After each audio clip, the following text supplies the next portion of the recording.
میرے محترم دوستوں، جیسے کہ اللہ رب العزت کو راضی کرنے کی نیت سے جمع ہوئے ہیں، اللہ رب العزت کی بارگاہ عالیہ میں یہ التماس ہے آپ اور ہماری اس حاضری کو اپنی بارگاہ میں شب قبولیت سے سرفراز فرمائے۔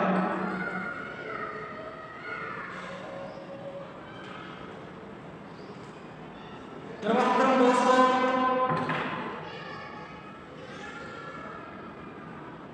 آج میں آپ حضرات کے سامنے جس موضوع کو لے کر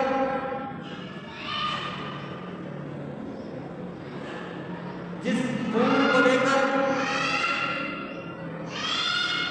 جس عطر کی خوشبو کو لے کر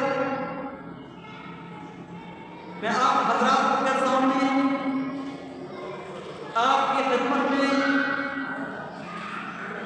جو موضوع لے کر حاضر ہوا ہوں وہ ہے موت کی تیاری۔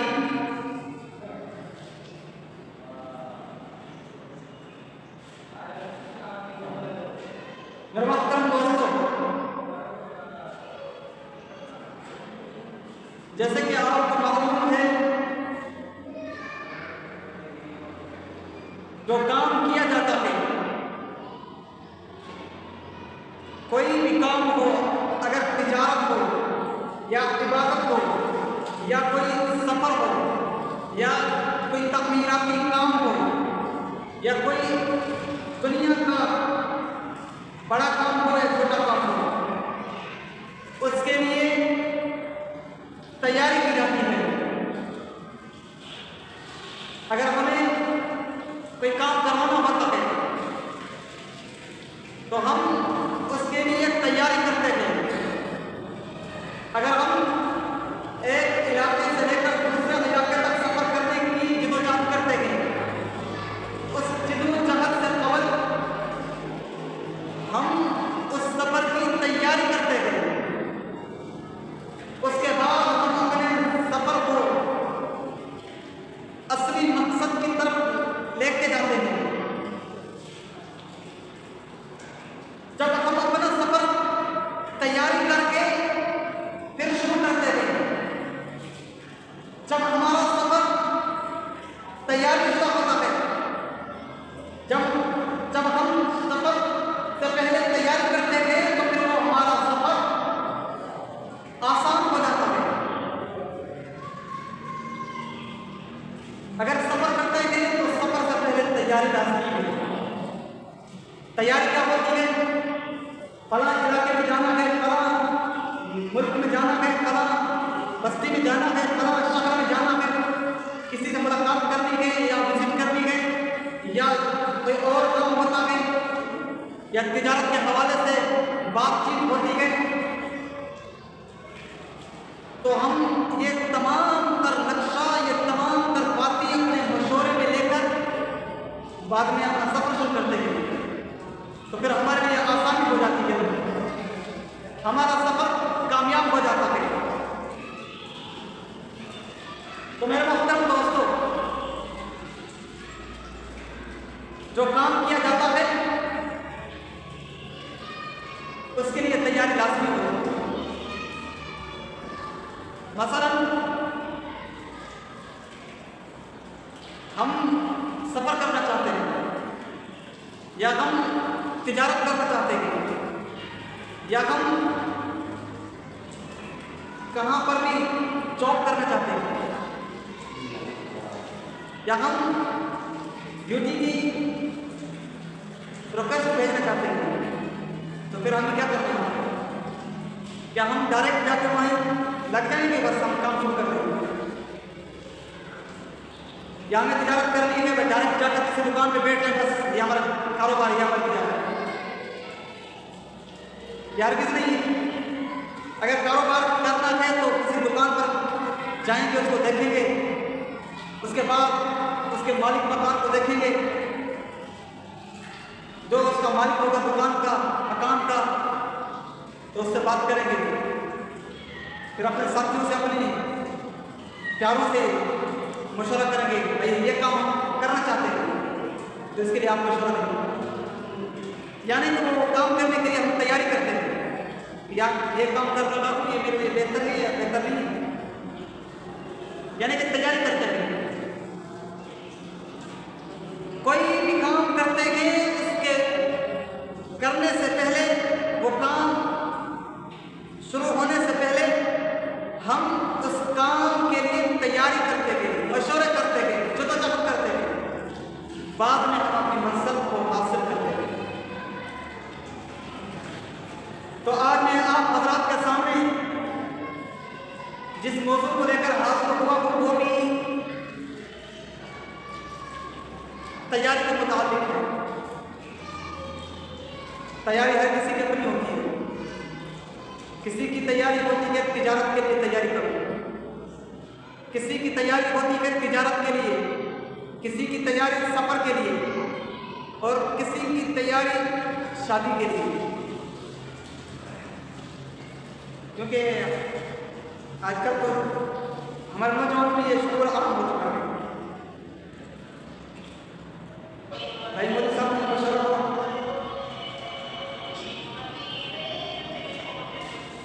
مجھے شادی کرنی ہے، کوئی وظیفہ دے دو۔ یہ اکثر ساتھی وظیفے لیتے ہیں، یعنی کہ مطلب یہ ہے شادی کرنے سے پہلے بھی ہم تیاری کرتے ہیں، ہے یا نہیں؟ تیاری ہے یا نہیں؟ تیاری ہے۔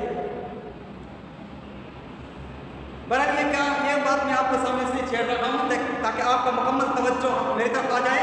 آج میں آپ حضرات کے سامنے جو موضوع لے کر حاضر ہوا ہوں وہ ہے موت کی تیاری۔ شادی کی تیاری ہم نے بہت کر دی، شادی سے ہم نے خوب انجوائے کر دی، اب آئیں آخرت کی تیاری کریں، اب آئیں موت کی تیاری کریں۔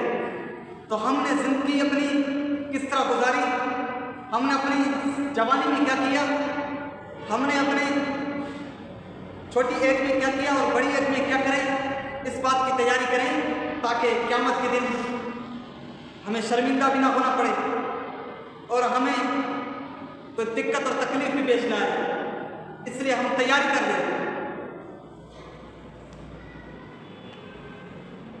کتابوں کے اندر ایک واقعہ آتا ہے جو ابھی بھی میرے ذہن میں گردش کر رکھا ہے۔ تو میں نے ایک مرتبہ کسی کتاب کو دیکھا، وہاں پر ایک واقعہ لکھا ہوا تھا۔ ایک بادشاہ نے اپنے وزیر کو بلایا، اپنے وزیر کو کہا یہ چھوٹی سی لکڑی ہے نا،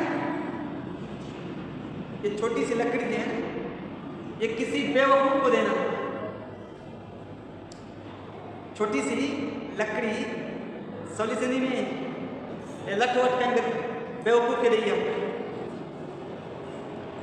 تو پھر وہ وزیر پریشان ہو گیا۔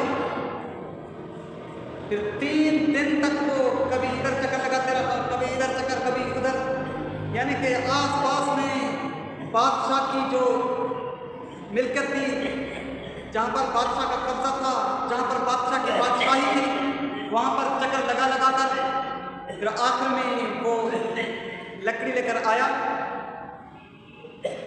وہ لکڑی اس بادشاہ کو دے دی، وہ لکڑی اس بادشاہ کو دی۔ بادشاہ نے کہا میں نے آپ کو ٹائم دیا تھا، 3 دن کا ٹائم دیا تھا، تو آپ نے یہ لکڑی کسی کو دی نہیں ہے، یہ لکڑی آپ نے کسی کو نہیں دی۔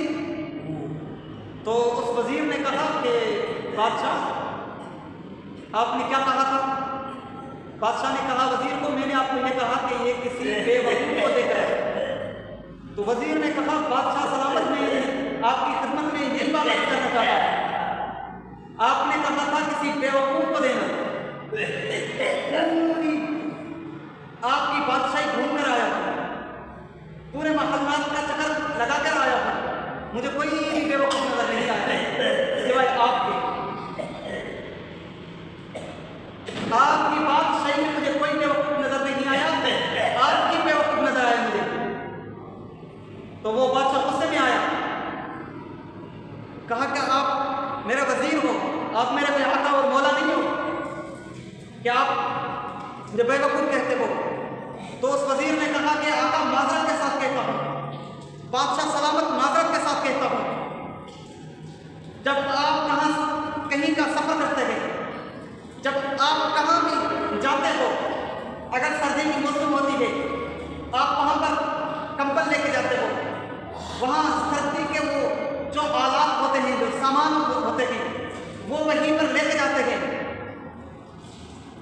مثلا آپ جیکٹ پہنتے ہو سردی میں تو وہ لے کے جاتے ہو، جرابیں لے کے جاتے ہو، کمبل لے کے جاتے ہو، حالانکہ یہ سامان اٹھانے میں لے جانے میں دقت ہوتی ہے، پھر بھی آپ لے جاتے ہیں، تیاری کر کے جاتے ہیں۔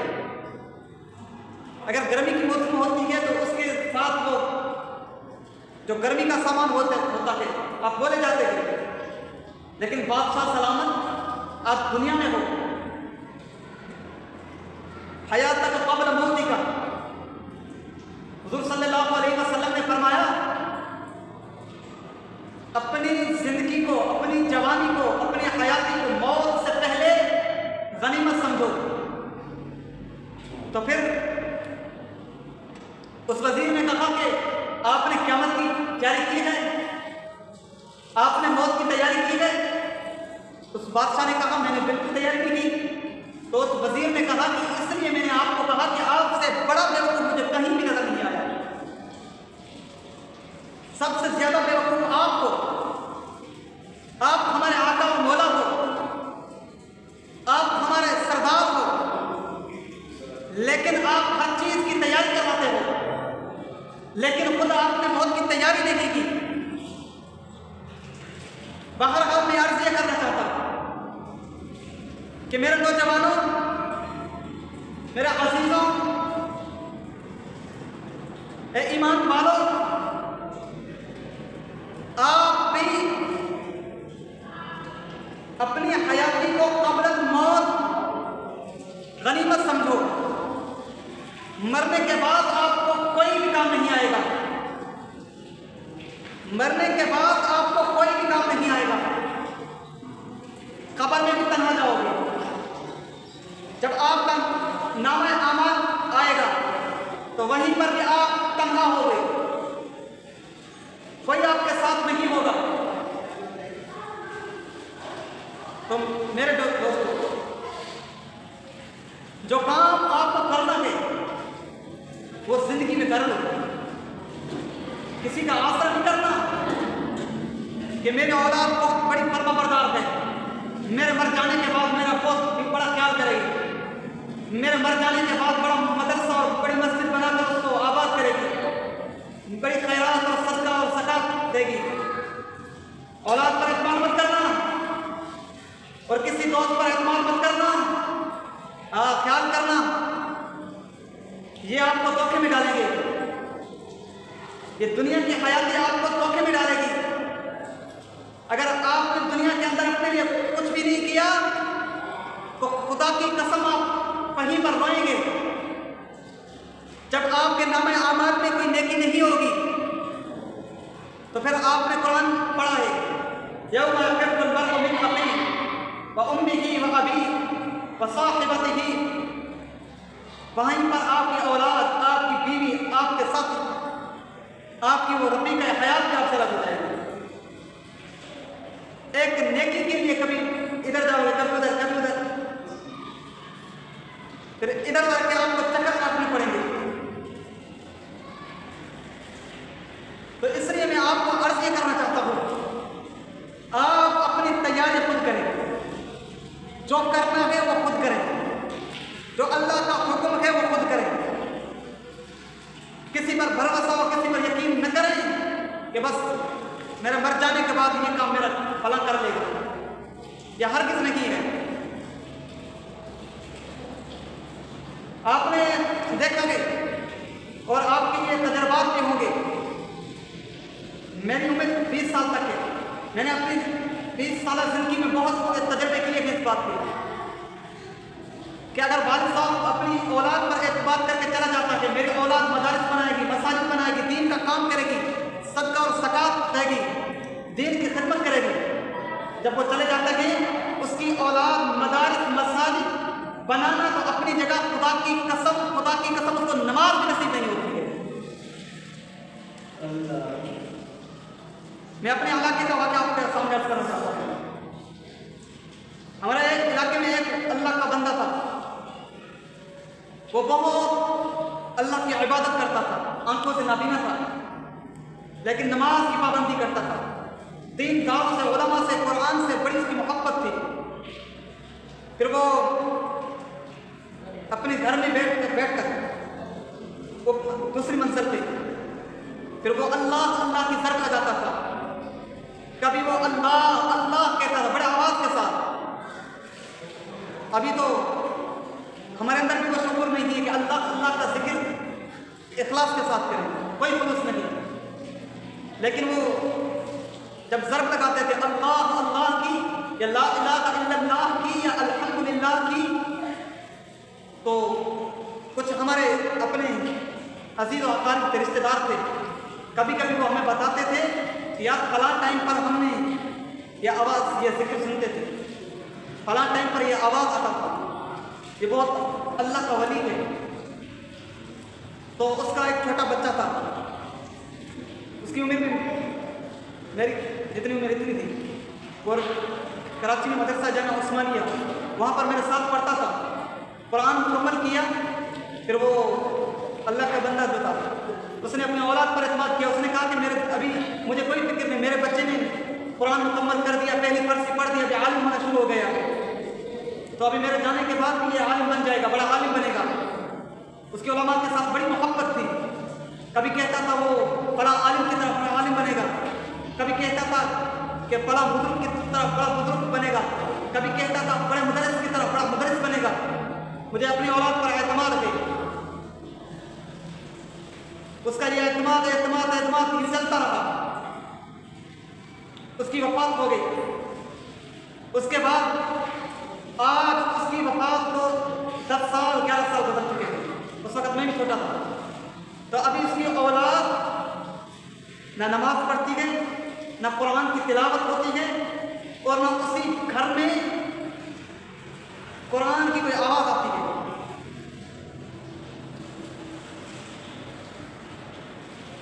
اور جو کام پہلے شریعت کے ماتحت ہوتے تھے، اب وہی کام کبھی کبھی دیکھتے ہیں وہ شریعت کے مخالف ہوتے ہیں۔ تو میں نے تجربہ کر دیا کہ کتنے بھی ولی بن جاؤ لیکن اپنی اولاد پر اعتماد مت کرنا، یہ اولاد آپ کے لیے نقصان کار بنے گی۔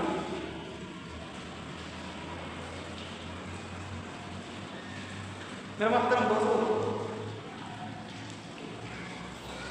قبل موت کی تیاری کریں، مرنے سے پہلے موت کی تیاری کریں، ورنہ بعد میں یہ مت کہنا کہ ہمیں ٹائم نہیں تھا۔ لیکن اس کے ساتھ یہ بھی یاد رکھیں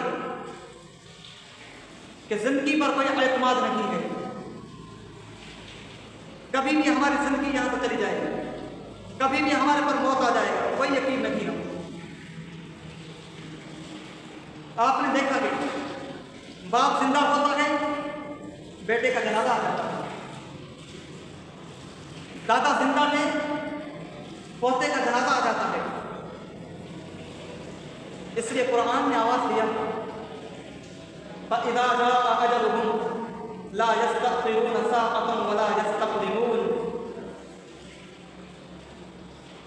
ایک منٹ آگے بھی نہیں ہوگا، ایک منٹ پیچھے بھی نہیں ہوگا۔ جو موت کا مقرر ٹائم ہے اس ٹائم پر موت آ جائے گی، نہ ایک منٹ قبل نہ ایک منٹ بعد۔ فَإِذَا جَاءَ أَجَلُهُمْ لَا يَسْتَأْخِرُونَ سَاعَةً وَلَا يَسْتَقْدِمُونَ۔ موت کا جو ٹائم مقرر ہے اسی ٹائم آ جائے گا، لیکن ہمیں تو یہی پتہ نہیں کہ وہ آئے گا کس ٹائم۔ اگر ہمیں یہ پتہ ہوتا کہ فلاں سال فلاں دن فلاں مہینے میں فلاں دن میں ہمارا موت آ جاتا تو ہم ایک مہینہ قبل تیاری کر لیتے، لیکن یہ بھی ہمیں پتہ نہیں۔ بہت سے ہمارے دوست ہوتے کہ ہم سے ملاقات کر کے الوداع کہتے ہیں حضرت جی انشاءاللہ زندگی رہی تو پھر ملیں گے، پھر آگے سنتے ہیں کہ کا انتقال ہو گیا، وہ فوت ہو گیا، اس کا جنازہ ہو گیا، یہ زندگی کا عالم تھا، لیکن اس کے باوجود بھی ہم پتہ نہیں کسی دھوکے میں پڑے ہوئے۔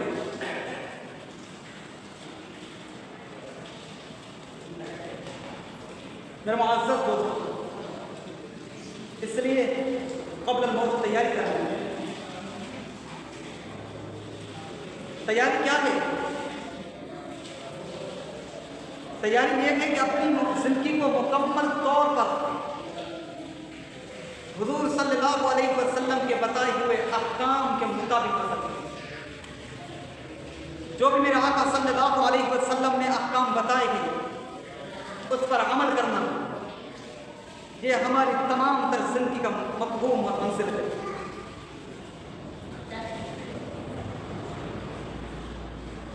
میرے دوستو، حضور صلی اللہ علیہ وسلم نے فرمایا اغتنم خمسا قبل خمس، پانچ چیزوں سے قبل غنیمت سمجھنا،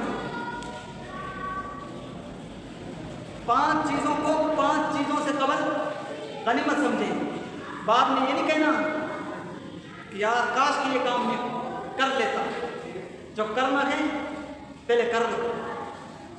بعد میں یہ نہیں کہنا کاش کہ ہمیں دنیا کی طرف لوٹایا جائے، کاش ہمیں تندرستی دی جائے، کاش ہمیں مال و دولت دی جائے تاکہ ہم اللہ کے راستے میں خرچ کر سکیں،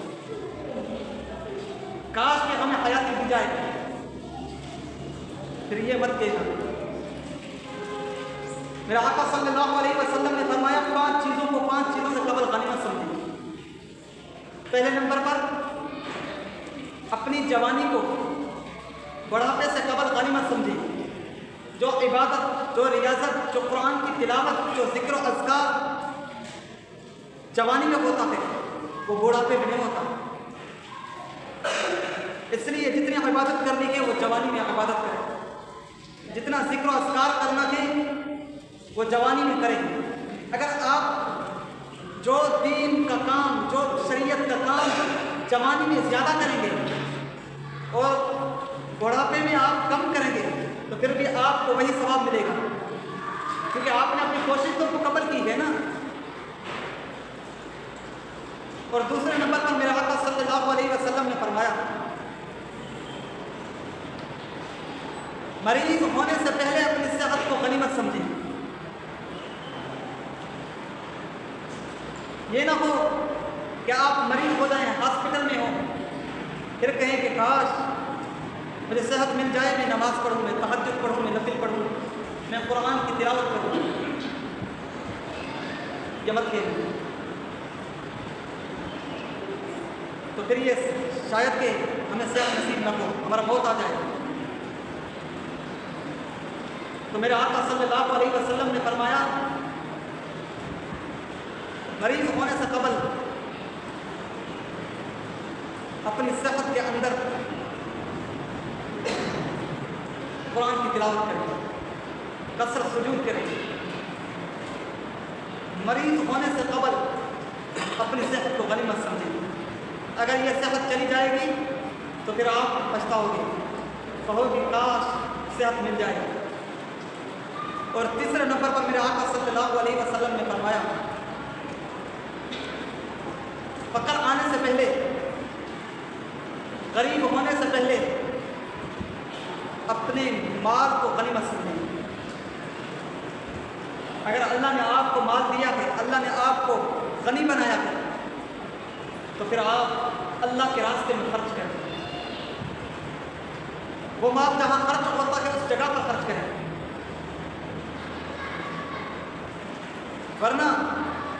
ورنہ یہ آپ کا مال چلا جائے گا، پھر آپ جب غریب ہو جائیں گے، جب آپ کسی اور ساتھی کے محتاج بنو گے تو پھر آپ کہیں گے کاش کہ یہ میری دولت واپس آ جائے، میں اللہ کے راستے میں دیتا، میں اتنا خرچ کرتا، میں قرآن والوں کو بھی قرآن لے کے دیتا، میں اللہ کے بندوں کی صحیح طرح خدمت کرتا، میں انسانیت کی خدمت کرتا، میں بیوہ عورتوں کی خدمت کرتا، پھر یہ شاید کہ مال آپ کو نصیب نہ ہو۔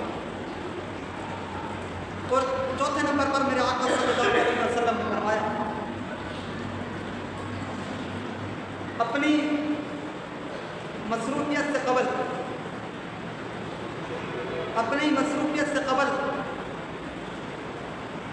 اپنی فراغت کو غنیمت سمجھیں۔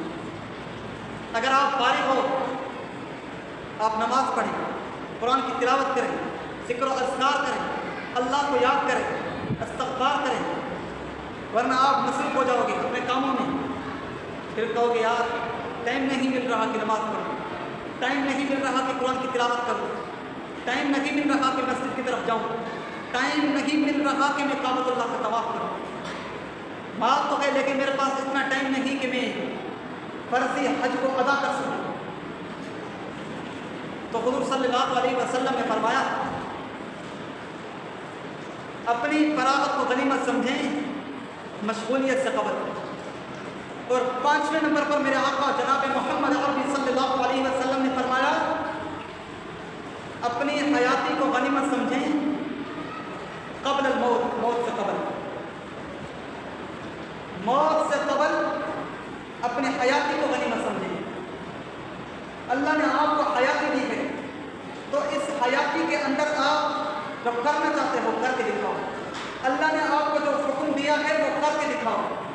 حضور صلی اللہ علیہ وسلم کی شریعت پر عمل کر کے دکھاؤ تاکہ دنیا میں بھی آپ کا نام بلند ہو جائے اور آخرت میں بھی آپ کا نام بلند ہو جائے، اس کے ساتھ ساتھ آپ کے والدین کا نام بھی بلند ہو جائے۔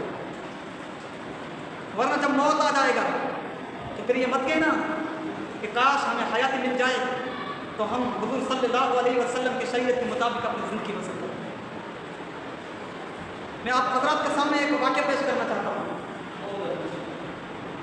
مفتی محمد تقی عثمانی صاحب دامت فیوضہم العالیہ نے اپنے رسالے محاسن اسلام میں ایک واقعہ لکھا کہ ایک والد نے اپنی بیٹی کی پرورش کی لیکن پرورش صحیح نہیں تھی، اس کی تیاری صحیح نہیں تھی، بعد میں اس کو پچھتانا پڑا۔ یہ دنیا کی مثال آپ کے سامنے پیش کرنا چاہتا ہوں۔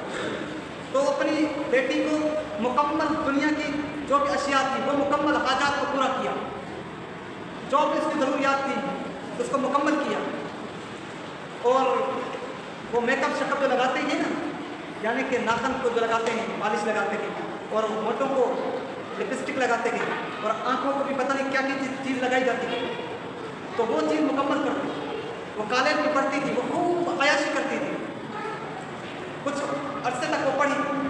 جب وہاں سے فارغ ہو کر آئی، کالج سے فارغ ہو کر آئی تو اس کا باپ خوشی کر رہا تھا کہ ابھی میری بیٹی فارغ ہوگی، ڈاکٹر ہوگی۔ تو اللہ کی قدرت سے یہ ہوا کہ اس کی بیٹی اللہ کو پیاری ہوگی۔ اس کا باپ رونے لگا کہ میں نے اس پر اتنا خرچہ کیا اور یہ اللہ کو پیاری ہوگی۔ بہت رو رہا تھا، بہت پچھتا رہا تھا، لیکن کیا ہوا، یہ روتے روتے اس کو رات کو اپنی بیٹی کو دیکھا، خواب میں اپنی بیٹی کو دیکھا، اس کے یہاں سے ناخن نہ کی گئی اور اس کو دیکھا اس کے ہونٹ نہیں کی گئی، اس کے جو جہاں پر میک اپ لگاتی تھی وہ تمام چیزیں کاٹی گئی تھی، اور اس کے بعد اس کے جو بال تھے یعنی اس کا سر وہ وہیں سے ختم کیا گیا ہے۔ تو اس والد نے اپنی بیٹی کو کہا کہ بیٹی آپ کے ساتھ کیا حالت ہے، میں نے آپ کے ساتھ اتنی محنت کی اور آپ اللہ کو پیاری ہو گئی، آپ نے مجھے کوئی فائدہ بھی نہیں دیا، میں نے آپ کی کتنی اچھی پرورش کی تھی۔ وہیں پر بیٹی رو کر کہنے لگی کہ بابا جی آپ نے مجھ پر ظلم کیا تھا، آپ نے مجھ پر کوئی احسان نہیں کیا تھا، آپ کی وجہ سے آج میں جہنم کی آگ میں ہوں، آپ کی وجہ سے آج میرے ساتھ یہ حالت ہوئی گئی، میرے یہ جسم کے اعضاء کاٹے گئے آپ کی وجہ سے۔ اس لیے میں آپ نوجوانوں کو بھی یہ التماس کرتا ہوں کہ اپنی اولاد کی پرورش، اپنی اولاد کی تربیت اچھی کریں، اپنی اولاد کی تربیت شریعت کے مطابق کریں۔ دعا کہ اللہ تبارک و تعالی عمل کی توفیق عطا فرمائے۔ اقول قولی ھذا واستغفر اللہ وما علینا الا البلاغ۔